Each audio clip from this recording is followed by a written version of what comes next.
Implementing S&OP and making the process stick is hard. You're probably watching this video today because you're having challenges doing just that. Failed implementations are common, but they're not inevitable. In a previous video, I touched on two core questions that must be answered for a successful S&OP implementation and created a model to show you how it works. There's a link to that video in the description. Today, I'm going to cover how to avoid another pitfall common to S&OP implementations, trying to be perfect. In other words, spending time on that perfect solution, perfect process before engaging your senior executives, decision makers, only to find out that when you do, you failed to truly address what they needed to run their business. And now you're frustrated because the process doesn't deliver the strategic benefits that you were expecting for your business. Well,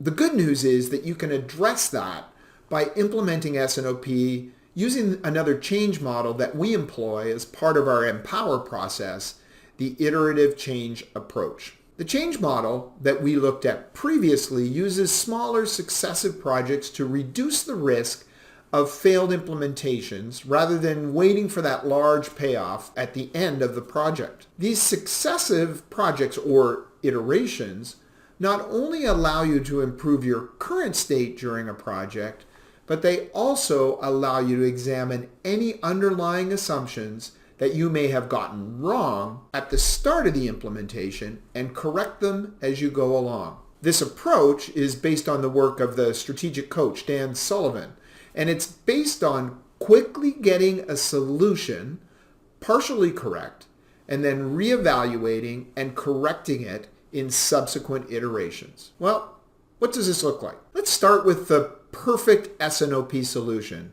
as represented by this box. This box contains 100% of what is needed for a successful S&OP process, or in other words, your end state or your perfect solution. Currently, 0% of that box is filled. You've just set out on your S&OP journey. Let's say that in the first iteration, we're able to identify and fix 50% of the difference between your current state and the end state. Though the solution is only partially correct, it's a working prototype for what the perfect solution will be. By engaging with this prototype, this allows us to identify any errors and adjust course if needed. In our next iteration, let's say we continue on this same path and we're able to solve another 50% of the issues. You can see that by now, we have 75% of a perfect solution, and we have another opportunity to evaluate our assumptions. Our third iteration would take us to 87.5% of this trajectory, and we're actually starting to look pretty good at this point in time. We can continue to iterate to fix the solution,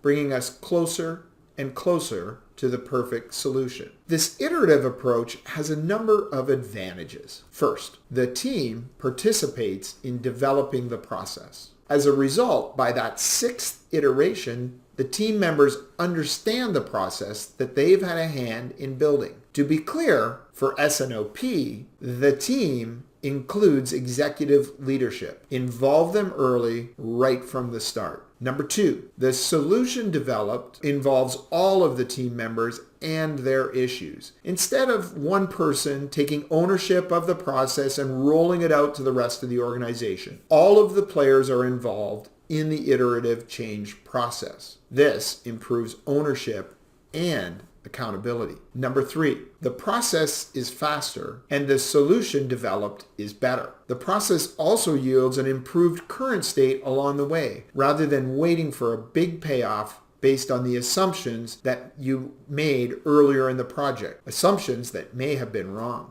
In order for this to work, you must be comfortable with the lack of perfection early in the iterations. However, this process will bring underlying issues to the surface, forcing the team to reconcile with the current state. This is much better to do early in the process rather than after significant time and resources have been invested into the wrong areas. If you have a clear picture of where your S&OP process needs to go, Try using the iterative approach to get there. You will find that your team buy-in and ownership come with the process, and you will be clear on the issues you're trying to solve. S&OP lends itself very well to using this approach because it is, by its very nature, a monthly process. That means each month provides another iteration to improve the process that you're implementing. This model